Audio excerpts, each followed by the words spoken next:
What's good with the guys? It's your boy Crew-ish Burner, and I'm back again. And this is the Fresh from the Slum interview series, and we down in the A with it. I ain't talking about Arkansas. You know that's where we from. I'm talking about Atlanta, Georgia. And listen, I came across some dopeness, man. I'm talking about pure, uncooked, raw dopeness when I was on Instagram recently, and it was my guys, Lace Lock 404, man. It was real crazy what I seen. I seen the Air Force Ones with the lace lock on the side, and they did everything to it. And this is the time to where creativity is its most peak, when the NFTs and even fashions take it to the next level. But hey, enough of me talking. Let me go ahead and introduce you to my guys from the A. Y'all take it away, man.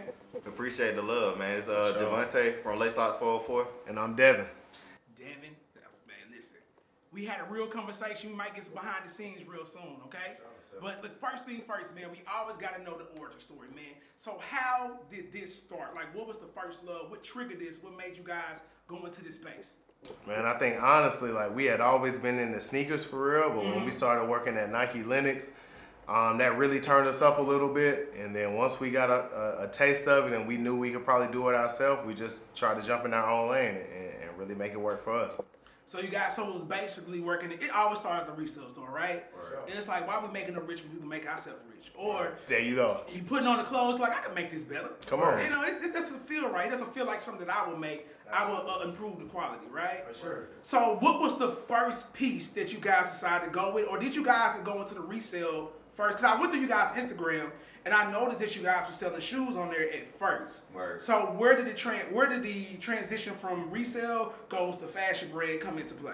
It started as resale because we were working at Nike though. So originally that was the plan.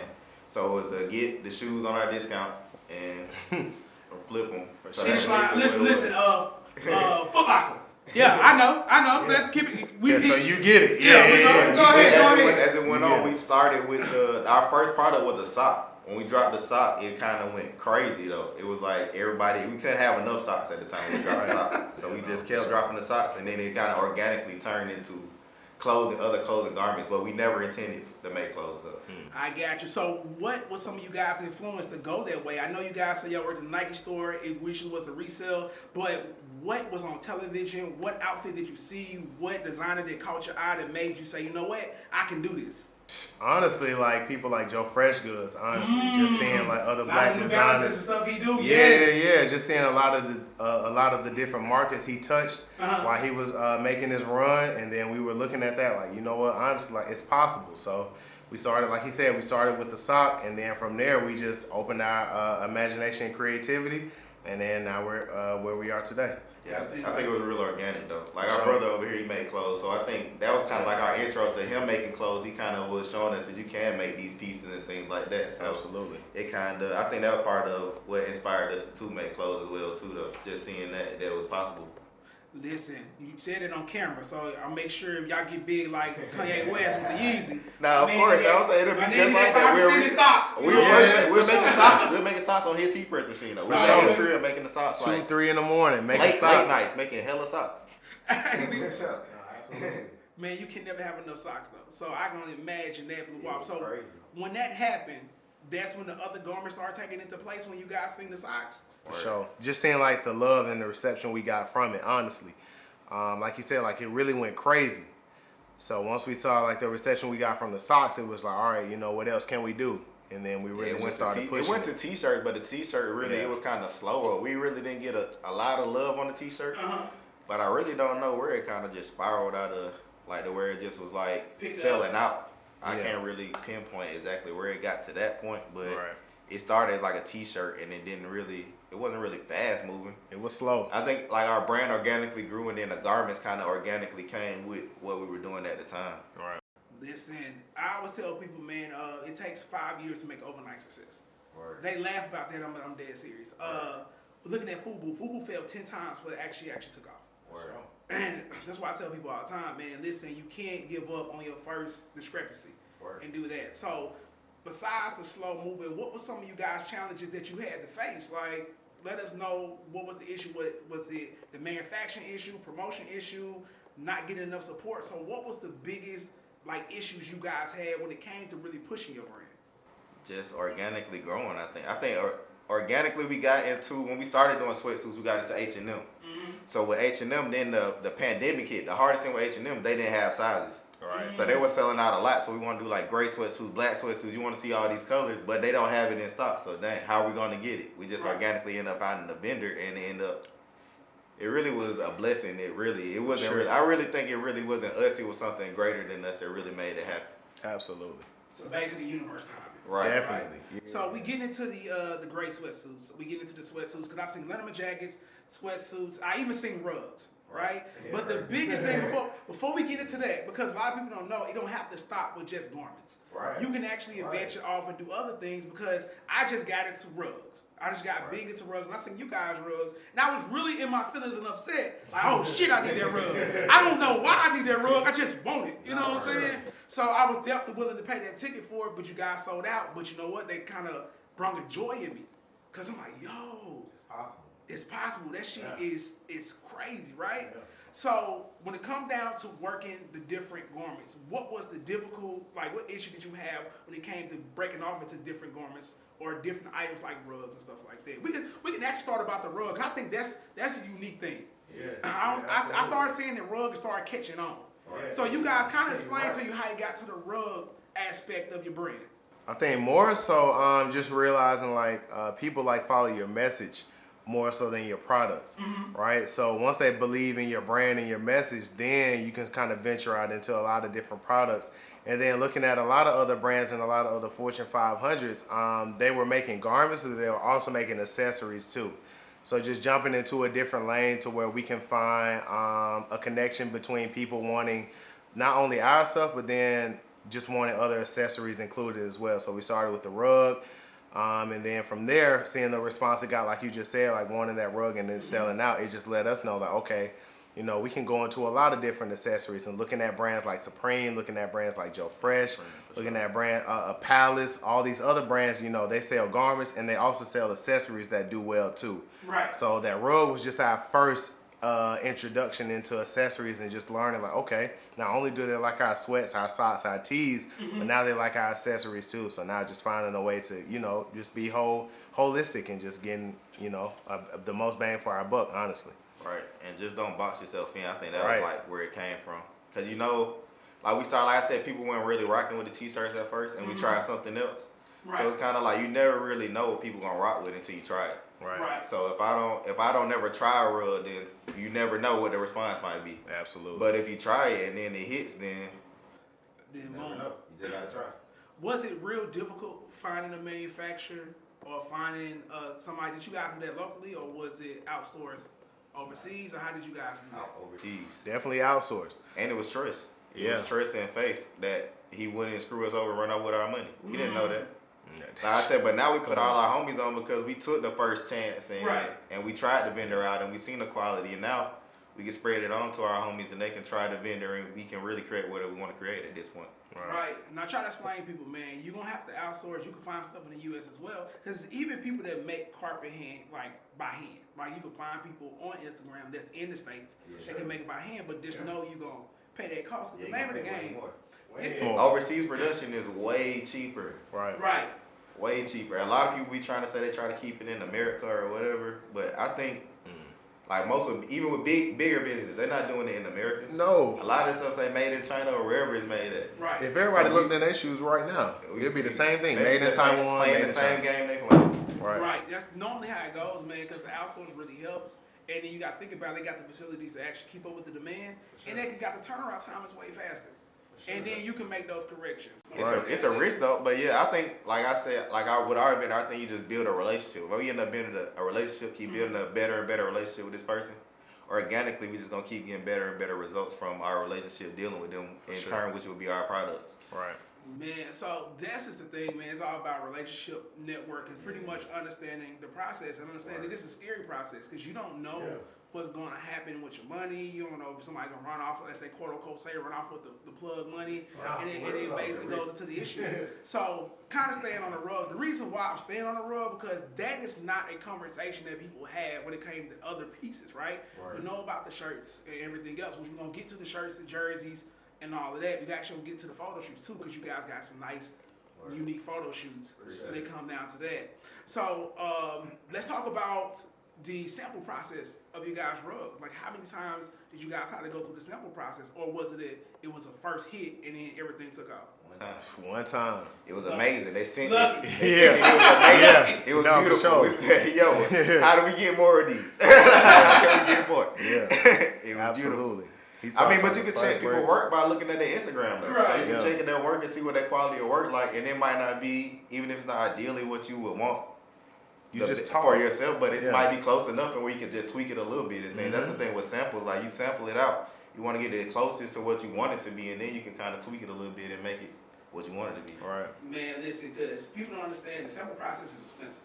Everything For is expensive. sure. It's expensive. To get one or two of an item, man, hey. Especially if you do not pay, like, you don't get like a certain amount of quantity to get the sample free. Right. You gotta spend a lot more money to actually for them to be comfortable with giving you the sample For free. sure. And that money has to be, guaranteed towards them. Right. So it's not an easy process. And I want you guys to. I'm glad you guys explained that, and you guys are the lucky ones. But it is it's value in getting that sampling in your product how you want it, opposed to getting a bulk load of product and then it comes in and it's not how you want it to be. So I'd rather pay more, get the sample, and then I can do a full run. Even though the sample might have cost me more than 100, 200, 300. 5 garments, but Right. it's cool though because it's gonna be exactly how I want it when I bring it to the consumer though. And you definitely test it out. So For sure.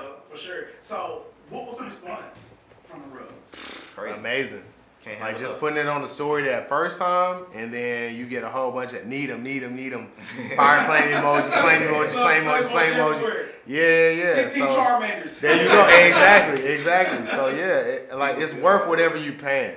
Like it's no like nothing's too expensive in the business world. You know what I'm saying? Like you got to pay to play. Right. So that sample may cost a whole lot more than what one rug we might charge a consumer for. Right. But we're paying that premium price because we want to make sure it's exactly what we're asking for. So when you get it, it's not, oh man, it's not what it looks like. You know what I'm saying? Like even I see a lot of people talking about other bags and things like that.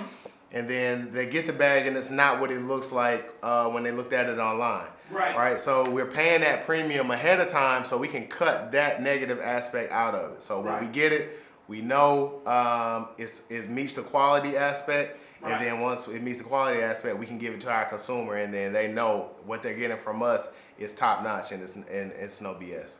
Right, because you guys, the rug was definitely fire. I'm glad you guys tackled that for us and had people understand that one adventure off to other things. But that wasn't the only platinum hit y'all had. And you actually got one of the albums laying right next to you right now. We're gonna talk about the shoes. Go ahead and grab the shoes real quick, man. Listen. And we gotta show them the shoes because this right here is what I seen on Instagram and went crazy. Right? So we already know the iconic silhouette. We know about the low. We know about them all white on white things. You see what I'm saying? You got about 3 or 4 pair. Nelly rapped about it. We know about that. It's D-Boy special. The high ones known as the Uptowns, up with our East Coast brothers. Right here is how we do it. The icy whites, where we from. All right, so this is an easy thing to tackle, right? People was like, well, it's a known silhouette. It's going to sell. We're gonna do our thing, right? Even Virgil, the late great Virgil said, if you change something up 3%, it's technically yours, which we can argue about that. He's right. Is he really right? People can argue about it, but it worked for that man, and he did miraculous thing on top of that. Beyond that, shouts out to the late great Virgil.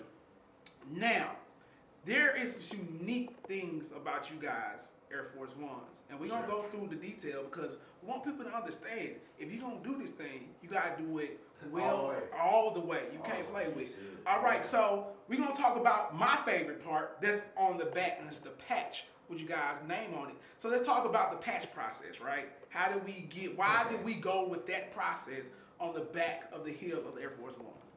I don't know. I would say this is like directly influenced by like a terror squad or like the Rockefeller Air Force. First off, so that like first off, that's where it would be directly influenced by. Okay. But as far as like getting the sizes and things right, it's kind of just like the same process. Like you're really just trying. So we could have got a patch and it would have been too big, and then we had to go back to the drawing board. But it's kind of like we had patches before, so it's kind of like I said, when you're doing something, you're just trying to get it close as possible to how you want it done correctly. For sure. And if we got to make adjustments, we'll make adjustments on the back end. Absolutely. So it was like that. It was like the patches, the tags on here. Yeah. Hang tags kind of came later. We kind of found that later on. The hang tag, hang tag, like the finishing touch. That was like it was like the finishing touch. Just because we sure. found it was easy to make. We was like, oh, it's kind of easy to throw a hang tag on here, so we might as well. So was that when we say that's kind of experience, like that whole look came from the hang tag, like and the hang tag, like the Jordan ones, and the hang tag, if you really into sneakers, you know, like in like the 2000s, like 2001, all the Jordan ones came with the Jordan, the Jumpman medallion on the hang tag. So it was just like like paying homage to that, while also like putting our own spin to it. Like, you know, this is one of them staple pieces for us. Right, and like, some stuff when we drop some, we also do want to make sure the customers get their value for the money. So like, what extra can we do to kind of put this over the top? Because we kind of like flip the box too. So we flip the box, and we kind of put our own size tag on there. And then we kind of had like a commemorative card in here too. So each pair was like numbered too. So y'all actually is Air Force One box. Yeah, I thought it was a custom box. I ain't know y'all Yo, that's crazy. Yeah, like the tricks of the trade, working at Nike, you learn. You can flip a box inside, like when they call it mismade. Right. So let's say if like you had a 9.5 shoe, and the left shoe was a 9.5, and the other shoe was missing, or it was a 10.5 wrong size. When you finally find that right size, you got a mismade. You find it, and what they do with the boxes, they just flip it inside out. So what we did was like, hey, you know, we got a printer, we got all the technology. It's 2021, right? So we used our same technology that we have, made our own little tag that we put with the sizing and everything, barcode, everything, like the same thing. If you were to scan this, it would scan and it would come up. So we made our own thing, and then you know we just ran with it, just going that extra mile for real. That is hell of impressive. Now, we talked about the make of it. Let's talk about the origin story of why we chose to do this. The Air Force One? Yeah, not even the Air Force One, just doing the shoe, period. We in the shoe. Like we were talking about earlier, like we were talking about Kai doing his shoe and then like we in love with shoes, so it's kind of like we wanted to make our own shoe, but we didn't think it would come this soon though. Like we definitely didn't think it would come this soon, but we wanted to do a pop-up. So we know the pop-up, we want to do something special for that experience. Right. So, I don't know, it just came. Okay, so this is the thing that I hate that people do, and we had a conversation about this earlier about the whole designer stitch, right? And we talk about people like Ralph Lauren, we talking about people like Ronnie Five that pretty much quarterback their designs. Yeah, the so Puff Daddy approach. Yeah, they take the Puff Daddy approach, which is understandable. Which even with me, man, I take the Puff Daddy approach with a lot of stuff. Same thing with you guys, y'all take it as well. So sticking on to the shoe, will there be a original silhouette? Because in my opinion, I love this, right? Yeah. This is dope. This what attracted me to you guys and the brand, and this kept supporting y'all and shouting you guys out because I'm like, yo, this is dope.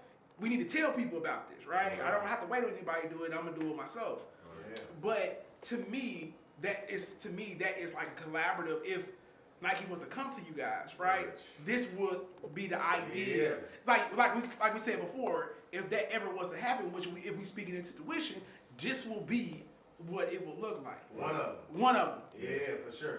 What are you guys gonna go into like an original silhouette to where you building a shoe from the ground up? I think from a perspective where you don't rule out anything though. So it might not even be, like I said, we didn't think we was gonna do this. So it's kind of just like, we in love with sneakers, so if we do 5 years from now sit down like, we're gonna drop a shoe. Right. If we had the resources to do it, there's no reason, there's nothing that could stop you at that point. Right. Cause I think that would be hella dope. I think so too. People ask me that off the top of what we doing now. People be like, y'all gonna make your own shoe? And I'll be like, it's a lot going to that because a lot of people know moles can go for $5,000, $20,000. Yeah. It's moles, especially if you come with your own sauce. Right. Absolutely. It's something you don't even think about, but I don't rule out anything though.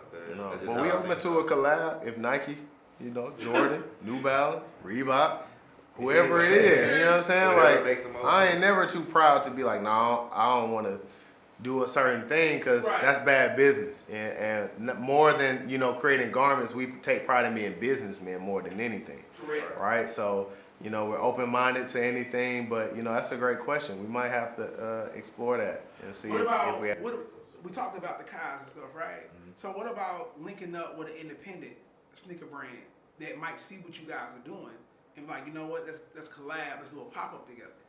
Open to anything. Yeah, we open to it. Open to anything. Yeah, we open to it for sure. Like you said, we do business, so on top of it being a brand, if business wise it makes sense. I mean, as long as it lines up like aesthetically with what we do, Right. Yeah. and as long as we can see like if we get introduced to the brand, we see like we could definitely make this work. Then Right. I'm not opposed to working with anybody. Really. All money's not good money, but Right, but if it makes sense, if it's for what we do and it aligns with what we have going on and what we believe in and what something that we would personally wear, I think that's really more important. Like yeah, right.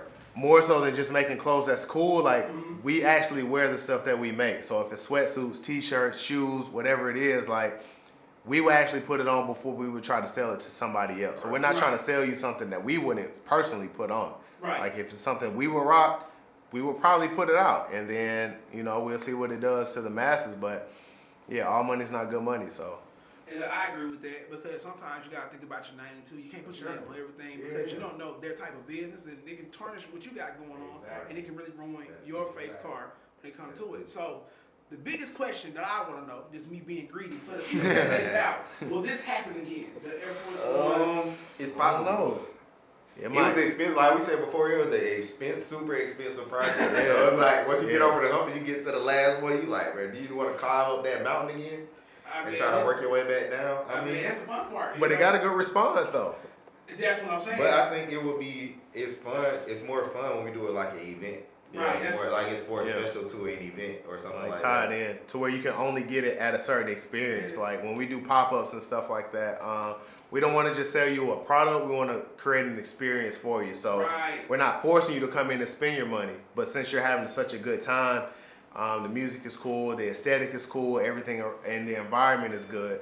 It makes people a little more comfortable to spend their money. Right. So if we can create an experience to where people are having a good time and they want to come out, they want to hang out, they want to learn more about the brand, and if that comes through a shoe or it comes through a suit or a garment, then hey, so be it. We're with it. Cool. So I definitely want you guys to do it again. So I'm not gonna lie to you. I definitely want you guys to do it in case I ain't get a pair. I ain't get a chance to make it down here. Just in case y'all make a 101 in a size 7.5. Yeah, we talked about the sample size. We might be able to figure something out for you. This case y'all want to do different color pattern or something like that. Y'all want to switch out the suede or something with some. That would be Now, nice. Just the actually say. lace lock for yellow. Yeah. Just actually Hey, say we will do another shoe though. Yeah, we gonna do another one for sure. Don't know if it's gonna be this exact shoe, but it might not be a force, like you said. It might be a different silhouette. Listen, I just want to be there because we gonna forget it. Y'all gonna do one. We don't know what it's gonna be, but we gonna be there to record the whole experience. Absolutely. Now, the biggest thing that you said that I think a lot of people don't understand about fashion and how to actually build that following is creating an experience. So y'all recently had a pop-up shop for this shoe right here. Now, I want you guys to really go through that process, like kind of think back on it and explain to us how did that work out for you guys? The tragedies the mental tragedies you had to face to put it together, and what was the satisfying result after it was over? So y'all can y'all can freestyle it, have to be in that order, Yeah, for sure. Just kind of run us through that day. But just some of the shortcomings of it though. We had a venue that we were originally going to do this pop-up at, and the venue canceled on us. Yeah. After we shot a commercial originally for the shoot, but we shot a commercial. After the commercial, the venue ended up getting shut down. So we had to find another venue. We might have been like 3 weeks out, but we were just at the brink of about to put the address out. So we hadn't put the address out yet. But the venue canceled us, had to find another venue. Kind of like the week before, the rugs were delayed. FedEx hit us, we got a big shipment of rugs. They're like, yo, the rugs delayed. This is the week of the event. Right. So we scrambling the week of, like, yo, I don't know if the rug's gonna make it. We have to just show a sample rug and let people order it. We don't know what's gonna happen. Rugs end up making it. It's just so many moving pieces of doing an event like that. The shirts were at a screen print shop. Everything really got done the week of. Right. So the shirts at the shop getting printed on. Nothing is here though. Nothing is done. Nothing is here. My man over there, he just like, damn man, I'm really having anxiety. Listen, I'm about to start sweating thinking about it, man. Like people don't see that though. Right. They just see the finished product, and we did a hell of a job, getting it up, getting everything together, and then presenting it to the consumer. But like the behind the scenes thing of really like hosting your own event and not like I don't want to sound crazy, but not like joining another event, but really hosting your own thing and really having it on your own terms in a sense. It's a lot more work that gets involved in it than like just doing the whole market type thing. So like it was really all on us to figure everything out and get all the products there, make sure everything meets quality check, making sure we have everything in town. Like he was saying, like we had rugs backed up, orders backed up, just getting all the shoes. We had like 70 some pairs of shoes we had to get, rugs, t-shirts. So it was a lot going into it, but just to see the response we got from it, and then seeing people come out, seeing people comment about it, like, yo, this was a great experience, man. Can y'all do another one? I missed it. Can you please do another one? So it was great, man. But it takes a ton of work, like a ton of work that behind the scenes people really don't understand. I guess.